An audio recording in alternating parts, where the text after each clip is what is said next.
अथ ध्यानं प्रवक्ष्यामि शृणु सर्वाङ्गसुन्दरी। यत्कृतं देवदेवेन ध्यानं हनुमतः प्रियम्। पञ्चवक्त्रं महाभीमं त्रिपञ्चनयनैर्युतं बाहुभिर्दशभिर्युक्तं सर्वकामार्थसिद्धिदम्। पूर्वं तु वानरं वक्त्रं कोटिसूर्यसमप्रभं दंष्ट्राकरालवदनं भ्रुकुटीकुटिलेक्षणम्। अस्यैव दक्षिणं वक्त्रं नारसिंहं महाद्भुतम् अत्युग्रतेजवपुषं भीषणं भयनाशनम्। पश्चिमं गारुडं वक्त्रं वक्रतुण्डं महाबलं सर्वनागाप्रशमनं विषभूतादिकृन्तनम्। उत्तरं सौकरं वक्त्रं कृष्णं दीप्तं नभोपमं पातालसिंहवेताल ज्वररोगादिकृन्तनम्। ऊर्ध्वं हयाननं घोरं दानवान्तकरं परम् येन वक्त्रेण विप्रेन्द्र तारकख्यं महासुरम्। जगानसरसं तत्स्यात् सर्वशास्त्रहरं परं ध्यात्वा पञ्चमुखं रुद्रं हनुमन्तं दयानिधिम्। खड्गं त्रिशूलं खट्वाङ्गं पाशाङ्कुशपर्वतं मुष्टिं कौमदकीं वृक्षं धारयन्तं कमण्डलम्। बिन्दिपालं ज्ञानमुद्रां दशाभिमुनिपुङ्गवम् एतानि युधजालानि धारयन्तं भजाम्यहम्। प्रीतासनोपविष्टं तं सर्वाभरणभूषितं दिव्यमाल्याम्बरधरं दिव्यगन्धानुलेपनम्। सर्वाश्चर्यमयं देवं हनुमद्विश्वतोमुखं पञ्चास्यम् अच्युतम् अनेक विचित्रवर्णावक्त्रम्। शशाङ्कशिखरं कपिराजवर्यं पीताम्बरादिमुकुटैरूपशोभिताङ्गम्। पिङ्गाक्षम् आद्यम् अनिशं मनसा स्मरामि। मर्कतीशं महोत्साहं सर्वाश्रुहरं परं शत्रुसंहारमां रक्ष श्रीमन्नापडनुद्धर। ॐ हरिमरकटमरकटमन्त्रमिदं परिलिख्यति लिख्यति वामतले। यदि नश्यति नश्यति शत्रुकलां यदि मुञ्चति मुञ्चति वामलता। इदं कवचं पठित्वात् महाकवच पठे नरः। एकवारं जपे स्तोत्रं सर्वशत्रुनिवारणम्। द्विवारं तु पठे नित्यं पुत्रपौत्राप्रवर्धनम्। त्रिवारं च पठे नित्यं सर्वसमाप्तकरं शुभम्। चतुर्वारं पठे नित्यं सर्वरोगनिवारणम्। पञ्चवारं पठे नित्यं सर्वलोकवशङ्करम्। षड्वारं च पठे नित्यं सर्वदेवावशङ्करम्। सप्तवारं पठे नित्यं सर्वसौभाग्यदायकम्। अष्टवारं पठे नित्यं मिष्टकामार्थसिद्धिदं नववारं पठे नित्यं राजभोगमवाप्नुयात् दशवारं पठे नित्यं त्रैलोक्यज्ञानदर्शनं रुद्रावृत्तिं पठे नित्यं सर्वसिद्धिर्भवेर्ध्रुवम् कवचस्मतरणेनैव महाबलमवाप्नुयात् सुदर्शनसंहितायां श्रीरामचन्द्रसीताप्रोक्तं श्रीपञ्चमुखहनुमत्कवचं सम्पूर्णम् अथ ध्यानं प्रवक्ष्यामि शृणु सर्वाङ्गसुन्दरी यत्कृतं देवदेवेन ध्यानं हनुमतः प्रियं पञ्चवक्त्रं महाभीमं त्रिपञ्चनयनैर्युतं बाहुभिर्दशभिर्युक्तं सर्वकामार्थसिद्धिदम् पूर्वं तु वानरं वक्त्रं कोटिसूर्यसमप्रभं दंष्ट्राकरालवदनं भ्रुकुटीकुटिलेक्षणम् अस्यैव दक्षिणं वक्त्रं नारसिंहं महाद्भुतम् अत्युग्रतेजवपुषं भीषणं भयनाशनम् अथ ध्यानं प्रवक्ष्यामि शृणु सर्वाङ्गसुन्दरी यत्कृतं देवदेवेन ध्यानं हनुमतः प्रियं पञ्चवक्त्रं महाभीमं त्रिपञ्चनयनैर्युतं बाहुभिर्दशभिर्युक्तं सर्वकामार्थसिद्धिदम् पूर्वं तु वानरं वक्त्रं कोटिसूर्यसमप्रभं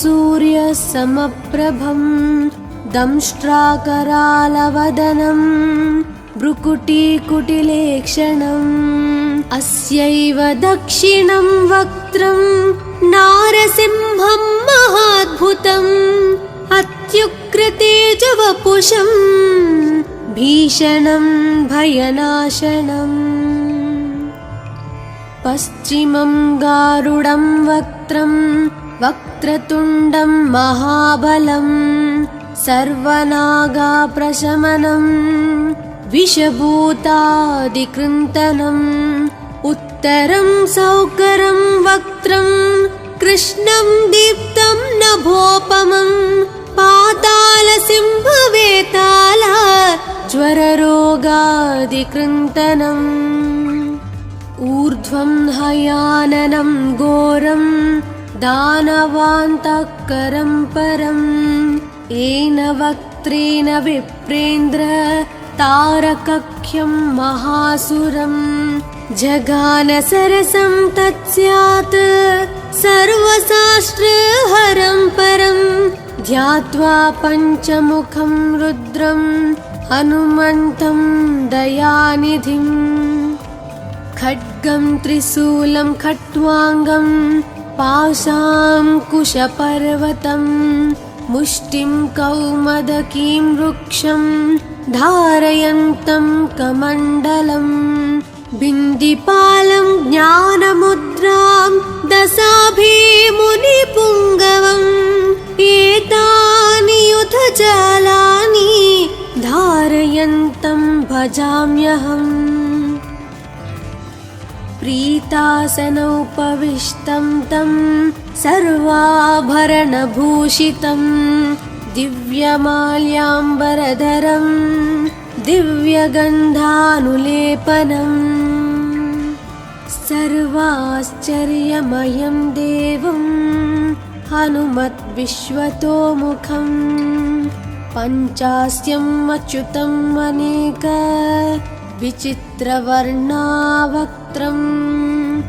शशाङ्कशिखरं कपिराजवर्यं पीताम्बरादिमुखतैरूपशोभिताङ्गम् पिङ्गाक्षम् आद्यम् अनिशम् मनसा स्मरामि। मर्कतीशं महोत्साहं सर्वाश्रुहरं परं शत्रुसंहारमां रक्ष श्रीमन्नापडनुद्धर। ॐ हरिमरकटमरकटमन्त्रमिदं परिलिख्यति लिख्यति वामतले यदि नश्यति नश्यति शत्रुकलां यदि मुञ्चति मुञ्चति वामलता। इदं कवचं पठित्वात् महाकवच पठे नरः एकवारं जपे स्तोत्रं सर्वशत्रुनिवारणं। द्विवारं तु पठे नित्यं पुत्रपौत्राप्रवर्धनं। त्रिवारं च पठे नित्यं सर्वसमाप्तकरं शुभम्। चतुर्वारं पठे नित्यं सर्वरोगनिवारणं। पञ्चवारं पठे नित्यं सर्वलोकवशङ्करं। षड्वारं च पठे नित्यं सर्वदेवावशङ्करं। सप्तवारं पठे नित्यं सर्वसौभाग्यदायकम्। अष्टवारं पठे नित्यं मिष्टकामार्थसिद्धिदम्। नववारं पठे नित्यं राजभोगमवाप्नुयात्। दशवारं पठे नित्यं त्रैलोक्यज्ञानदर्शनं। रुद्रावृत्तिं पठे नित्यं सर्वसिद्धिर्भवेर्ध्रुवम्। कवचस्मतरणेनैव महाबलमवाप्नुयात्।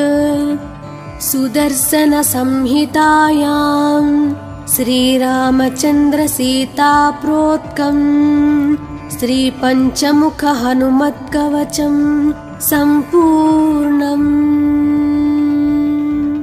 अथ ध्यानं प्रवक्ष्यामि शृणु सर्वाङ्गसुन्दरी। यत्कृतं देवदेवेन ध्यानं हनुमतः प्रियं। पञ्चवक्त्रं महाभीमं त्रिपञ्चनयनैर्युतं। बाहुभिर्दशभिर्युक्तं सर्वकामार्थसिद्धिदम्। पूर्वं तु वानरं वक्त्रं कोटिसूर्यसमप्रभं। दंष्ट्राकरालवदनं भ्रुकुटीकुटिलेक्षणम्। अस्यैव दक्षिणं वक्त्रं नारसिंहं महाद्भुतम्। अत्युग्रतेजवपुषं भीषणं भयनाशनम्। अथ ध्यानं प्रवक्ष्यामि शृणु सर्वाङ्गसुन्दरी। यत्कृतं देवदेवेन ध्यानं हनुमतः प्रियं। पञ्चवक्त्रं महाभीमं त्रिपञ्चनयनैर्युतं। बाहुभिर्दशभिर्युक्तं सर्वकामार्थसिद्धिदम्। पूर्वं तु वानरं वक्त्रं कोटिसूर्यसमप्रभं। दंष्ट्राकरालवदनं भ्रुकुटीकुटिलेक्षणम्। अस्यैव दक्षिणं वक्त्रं नारसिंहं महाद्भुतम्। अत्युग्रतेजवपुषं भीषणं भयनाशनम्। पश्चिमं गारुडं वक्त्रं वक्रतुण्डं महाबलं। सर्वनागाप्रशमनं विषभूतादिकृन्तनम्। उत्तरं सौकरं वक्त्रं कृष्णं दीप्तं नभोपमं। पातालसिंहवेताल ज्वलनं पररोगादिकृन्तनम् ऊर्ध्वं हयाननं घोरं दानवान्तःकरं परम् येन वक्त्रेण विप्रेन्द्र तारकख्यं महासुरम् जगान सरसं तत्स्यात् सर्वशास्त्रहरं परं ध्यात्वा पञ्चमुखं रुद्रं हनुमन्तं दयानिधिम् खड्गं त्रिशूलं खट्वाङ्गं पाशाङ्कुशपर्वतं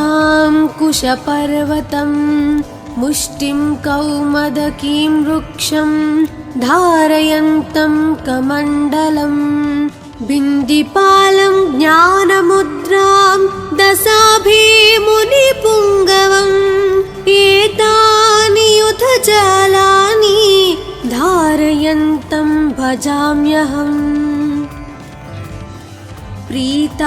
प्रीतासनोपविष्टं तं सर्वाभरणभूषितं दिव्यमाल्याम्बरधरं दिव्यगन्धानुलेपनम् सर्वाश्चर्यमयं देवं हनुमद्विश्वतोमुखं पञ्चास्यम् अच्युतम् अनेक विचित्रवर्णावक्त्रं शशाङ्कशिखरं कपिराजवर्यं पीताम्बरादिमुखतैरूपशोभिताङ्गम् पिङ्गाक्षम् आद्यम् अनिशं मनसा स्मरामि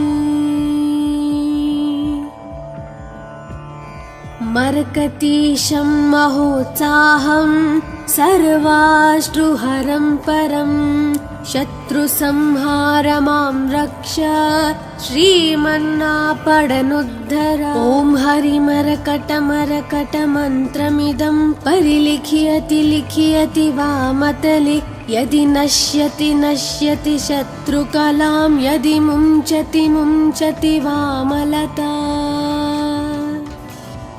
इदं कवचं पठित्वात् महाकवच पठे नरः एकवारं जपे स्तोत्रं सर्वशत्रुनिवारणम् द्विवारं तु पठे नित्यं पुत्रपौत्राप्रवर्धनम् त्रिवारं च पठे नित्यं सर्वसमाप्तकरं शुभम् चतुर्वारं पठे नित्यं सर्वरोगनिवारणम् पञ्चवारं पठे नित्यं सर्वलोकवशङ्करम् षड्वारं च पठे नित्यं सर्वदेवावशङ्करम् सप्तवारं पठे नित्यं सर्वसौभाग्यदायकम्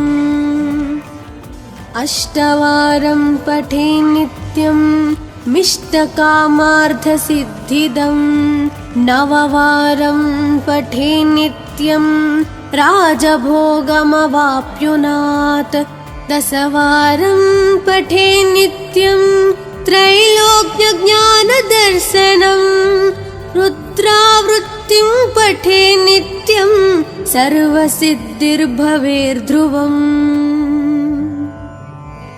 कवचस्मतरणेनैव महाबलमवाप्नुयात् सुदर्शनसंहितायां श्रीरामचन्द्रसीताप्रोक्तं श्रीपञ्चमुखहनुमत्कवचं सम्पूर्णम् अथ ध्यानं प्रवक्ष्यामि शृणु सर्वाङ्गसुन्दरी यत्कृतं देवदेवेन ध्यानं हनुमतः प्रियम् पञ्चवक्त्रं महाभीमं त्रिपञ्चनयनैर्युतं बाहुभिर्दशभिर्युक्तं सर्वकामार्थसिद्धिदम् पूर्वं तु वानरं वक्त्रं कोटिसूर्यसमप्रभं दंष्ट्राकरालवदनं भ्रुकुटीकुटिलेक्षणम् अस्यैव दक्षिणं वक्त्रं नारसिंहं महाद्भुतम् अत्युग्रतेजवपुषं भीषणं भयनाशनम् अत ध्यानं प्रवक्ष्यामि शृणु सर्वाङ्गसुन्दरी यत्कृतं देवदेवेन ध्यानं हनुमतः प्रियम् पञ्चवक्त्रं महाभीमं त्रिपञ्चनयनैर्युतं बाहुभिर्दशभिर्युक्तं सर्वकामार्थसिद्धिदम् पूर्वं तु वानरं वक्त्रं कोटिसूर्यसमप्रभं दंष्ट्राकरालवदनं भ्रुकुटीकुटिलेक्षणम् अस्यैव दक्षिणं वक्त्रं नारसिंहं महाद्भुतम् अत्युग्रतेजवपुषं भीषणं भयनाशनम् पश्चिमं गारुडं वक्त्रं वक्रतुण्डं महाबलं सर्वनागाप्रशमनं विषभूतादिकृन्तनम् उत्तरं सौकरं वक्त्रं कृष्णं दीप्तं नभोपमं पातालसिंहवेताल ज्वररोगादिकृन्तनम् ऊर्ध्वं हयाननं घोरं दानवान्तकरं परं येन वक्त्रेण विप्रेन्द्र तारकख्यं महासुरं जगानसरसं तत्स्यात् सर्वशास्त्रहरं परं ध्यात्वा पञ्चमुखं रुद्रं हनुमन्तं दयानिधिम् खड्गं त्रिशूलं खट्वाङ्गं पाशाङ्कुशपर्वतं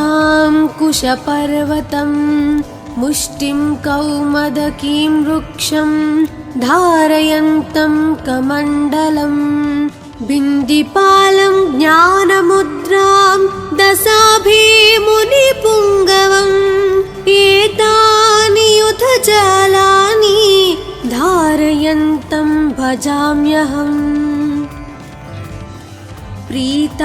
प्रीतासनोपविष्टं तं सर्वाभरणभूषितं दिव्यमाल्याम्बरधरं दिव्यगन्धानुलेपनं सर्वाश्चर्यमयं देवं हनुमद्विश्वतोमुखं पञ्चास्यम् अच्युतम् अनेक विचित्रवर्णावक्त्रं शशाङ्कशिखरं कपिराजवर्यं पीताम्बरादिमुखतैरूपशोभिताङ्गम् पिङ्गाक्षम् आद्यम् अनिशं मनसा स्मरामि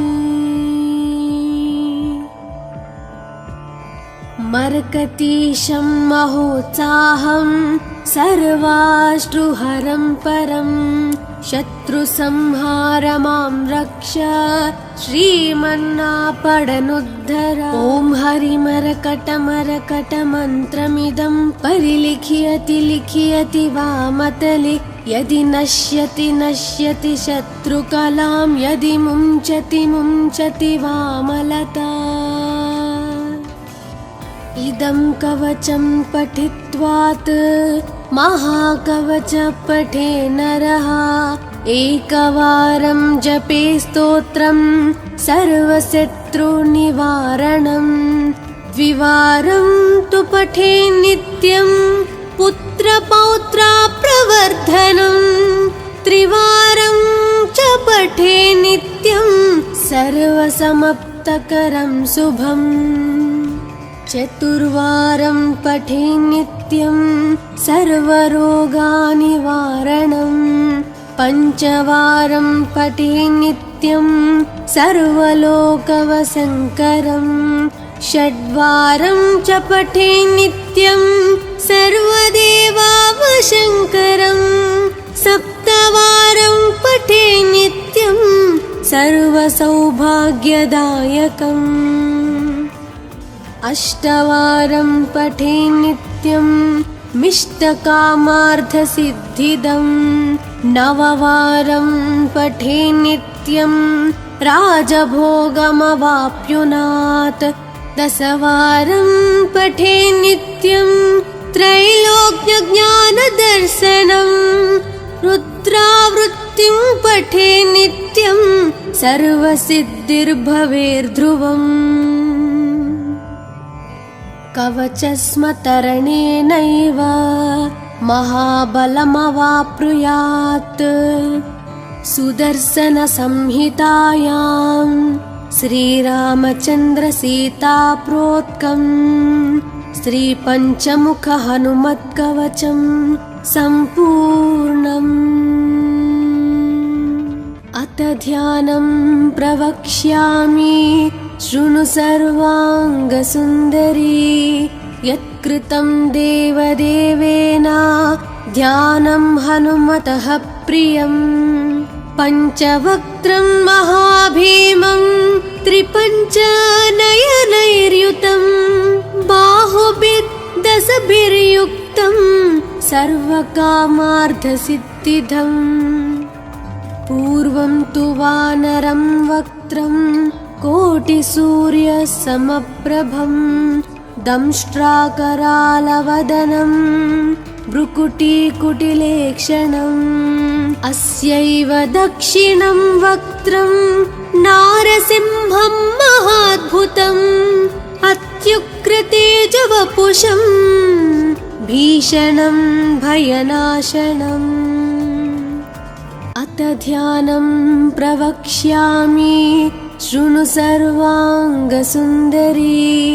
यत्कृतं देवदेवेन ध्यानं हनुमतः प्रियम् पञ्चवक्त्रं महाभीमं त्रिपञ्चनयनैर्युतं बाहुभिर्दशभिर्युक्तं सर्वकामार्थसिद्धिदम् पूर्वं तु वानरं वक्त्रं कोटिसूर्यसमप्रभं दंष्ट्राकरालवदनं भ्रुकुटीकुटिलेक्षणम् अस्यैव दक्षिणं वक्त्रं नारसिंहं महाद्भुतम् अत्युग्रतेजवपुषं भीषणं भयनाशनम् पश्चिमं गारुडं वक्त्रं वक्रतुण्डं महाबलं सर्वनागाप्रशमनं विषभूतादिकृन्तनम् उत्तरं सौकरं वक्त्रं कृष्णं दीप्तं नभोपमं पातालसिंहवेताल ज्वररोगादिकृन्तनम् ऊर्ध्वं हयाननं घोरं दानवान्तकरं परं येन वक्त्रेण विप्रेन्द्र तारकख्यं महासुरं जगानसरसं तत्स्यात् सर्वशास्त्रहरं परं ध्यात्वा पञ्चमुखं रुद्रं हनुमन्तं दयानिधिम् खड्गं त्रिशूलं खट्वाङ्गं पाशाङ्कुशपर्वतं मुष्टिं कौमदकीं वृक्षं धारयन्तं कमण्डलं बिन्दिपालं ज्ञानमुद्रां दशाभिमुनिपुङ्गवम् एतानि युधजालानि धारयन्तं भजाम्यहम् प्रीतासनोपविष्टं तं सर्वाभरणभूषितं दिव्यमाल्याम्बरधरं दिव्यगन्धानुलेपनम् सर्वाश्चर्यमयं देवं हनुमद्विश्वतोमुखं पञ्चास्यम् अच्युतम् अनेक विचित्रवर्णावक्त्रम् शशाङ्कशिखरं कपिराजवर्यं पीताम्बरादिमुखतैरूपशोभिताङ्गम् पिङ्गाक्षम् आद्यम् अनिशम् मनसा स्मरामि। मर्कतीशं महोत्साहं सर्वाश्रुहरं परं शत्रुसंहार मां रक्ष श्रीमन्नापडनुद्धर। ॐ हरिमरकटमरकटमन्त्रमिदं परिलिख्यति लिख्यति वामतले यदि नश्यति नश्यति शत्रुकलां यदि मुञ्चति मुञ्चति वामलता। इदं कवचं पठित्वात् महाकवच पठे नरः एकवारं जपे स्तोत्रं सर्वशत्रुनिवारणं द्विवारं तु पठे नित्यं पुत्रपौत्राप्रवर्धनं त्रिवारं च पठे नित्यं सर्वसमाप्तकरं शुभम् चतुर्वारं पठे नित्यं सर्वरोगनिवारणं पञ्चवारं पठे नित्यं सर्वलोकवशङ्करं षड्वारं च पठे नित्यं सर्वदेवावशङ्करं सप्तवारं पठे नित्यं सर्वसौभाग्यदायकम् अष्टवारं पठे नित्यं मिष्टकामार्थसिद्धिदं नववारं पठे नित्यं राजभोगमवाप्नुयात् दशवारं पठे नित्यं त्रैलोक्यज्ञानदर्शनं रुद्रावृत्तिं पठे नित्यं सर्वसिद्धिर्भवेर्ध्रुवम् कवचस्मतरणेनैव महाबलमवाप्नुयात् सुदर्शनसंहितायां श्रीरामचन्द्रसीताप्रोक्तं श्रीपञ्चमुखहनुमत्कवचं सम्पूर्णम्। अथ ध्यानं प्रवक्ष्यामि शृणु सर्वाङ्गसुन्दरी यत्कृतं देवदेवेन ध्यानं हनुमतः प्रियम् पञ्चवक्त्रं महाभीमं त्रिपञ्चनयनैर्युतं बाहुभिर्दशभिर्युक्तं सर्वकामार्थसिद्धिदम् पूर्वं तु वानरं वक्त्रं कोटिसूर्यसमप्रभं दंष्ट्राकरालवदनं भ्रुकुटीकुटिलेक्षणम्